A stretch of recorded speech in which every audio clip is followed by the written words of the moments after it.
Assalamualaikum warahmatullahi wabarakatuh. Alhamdulillahirabbil alamin. Terima kasih kepada Anda yang telah meluangkan waktu untuk menonton video ini.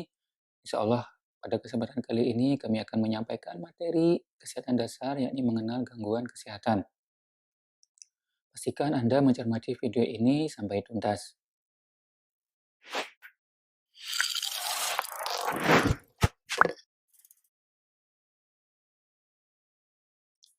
Apa itu gangguan kesehatan?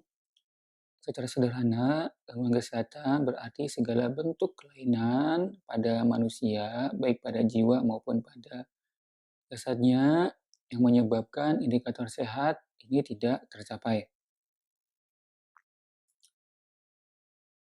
Jenis gangguan kesehatan ini sama seperti jenis kesehatan berdasarkan dari bagian tubuh kita, yakni gangguan kesehatan pada jiwa kita, gangguan kesehatan pada hati dan akal, dan juga gangguan kesehatan jasad kita mulai dari level kimiawi sampai level sistem organ. Masing-masing ini berpengaruh satu sama lain. Kita ambil contoh adalah COVID-19 kemarin, ini diakibatkan oleh virus SARS-CoV-2 dan virus ini masuk ke dalam level kimiawi. Ia mampu merusak sel-sel tubuh dan juga jaringan tubuh dan juga organ di antara adalah paru-paru, bahkan sistem pernafasan ini menjadi rusak, bahkan dapat menyebabkan kematian.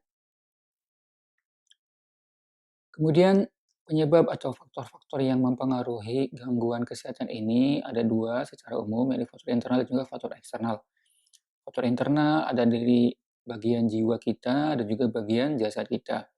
Dari jiwa kita ada gangguan pada akal kita berupa gangguan pikiran, atau lupa, stres, kemudian ketidakfahaman terhadap suatu informasi, kemudian gangguan pada hati kita, keyakinan yang keliru, kemudian ketika kita marah, kemudian pada jasad kita seperti kelainan genetik, kemudian kelainan hormonal, kelainan bawaan, autoimun, dan semacamnya. Kemudian faktor eksternal ini juga banyak, jadi faktor dari makhluk-makhluk lain, mulai dari makhluk mikroorganisme, binatang, tumbuhan, dan lainnya, serta dari obat-obatan, makanan, dan minuman, serta dari kondisi cuaca, kemudian kimia, dan juga fisik. Ini semuanya dapat menjadi penyebab atau faktor yang mempengaruhi munculnya gangguan kesehatan pada seseorang. Kemudian derajat gangguan kesehatan ini ada 4. Yang pertama adalah ringan, ini menyebabkan seseorang terganggu pada produktivitasnya namun ia masih mampu melaksanakannya dengan baik. Kemudian derajat sedang ini menyebabkan gangguan produktivitas sehingga ia harus berhenti terlebih dahulu atau memakai alat bantu atau dibantu oleh orang lain. Kemudian gangguan kesehatan yang berat yang menyebabkan seseorang berhenti dalam melakukan produktivitasnya. Ia hanya mampu melakukan kegiatan-kegiatan dasar saja seperti bernafas, kemudian melihat. Kemudian derajat gangguan kesehatan yang fatal ini menyebabkan seseorang meninggal dalam waktu yang sangat cepat, seperti serangan jantung atau kecelakaan yang berat.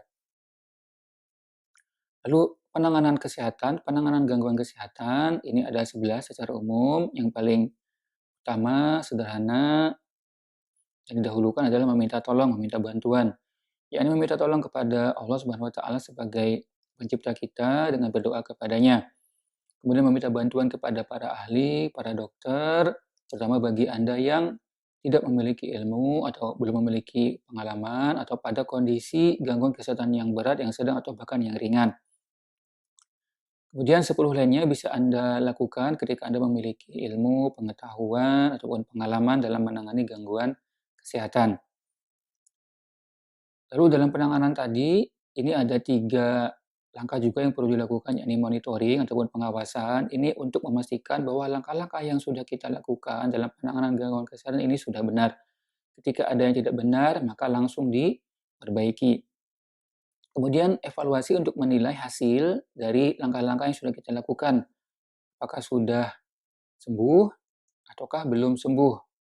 Ketika belum sembuh, maka masuk ke dalam tindak lanjut. Apakah dilakukan kegiatan lain yang sama ataukah yang berbeda. Maka ketiga ini saling mempengaruhi. Dan ini membutuhkan waktu yang tidak sedikit. Kemudian derajat kesembuhan ini ada 4, yakni sembuh paripurna, yakni penyebab, gejala atau tanda, serta akibat dari penyakit ini tidak ada lagi pada pemeriksaan, tidak dirasakan. Kemudian sembuh utama ini akibatnya masih ada, penyebabnya sudah tidak ada, gejala tanda tidak ada.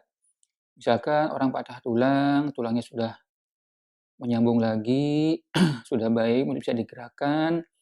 Namun ketika ia mengangkat barang yang berat, 50 kilo, ini menyebabkan tangannya yang sudah mengalami proses penyembuhan ini merasa kesakitan. Kemudian sembuh dasar ini sembuh yang bersifat subjektif dari pasien, ia merasa sudah baikan. Seperti misalkan orang terkena TB paru, ia sudah tidak batuk lagi. Padahal kumannya masih ada dan juga akibatnya masih ada, yakni berupa tubuh yang kurus. Kemudian terakhir adalah tidak sembuh, yakni penyebabnya masih ada, gejala tanda masih ada, dan juga akibatnya juga masih ada. Demikian yang dapat kami sampaikan pada kesempatan kali ini. Mudah-mudahan semakin bermanfaat bagi Anda, yakni Anda semakin mengenali gangguan kesehatan yang Anda alami.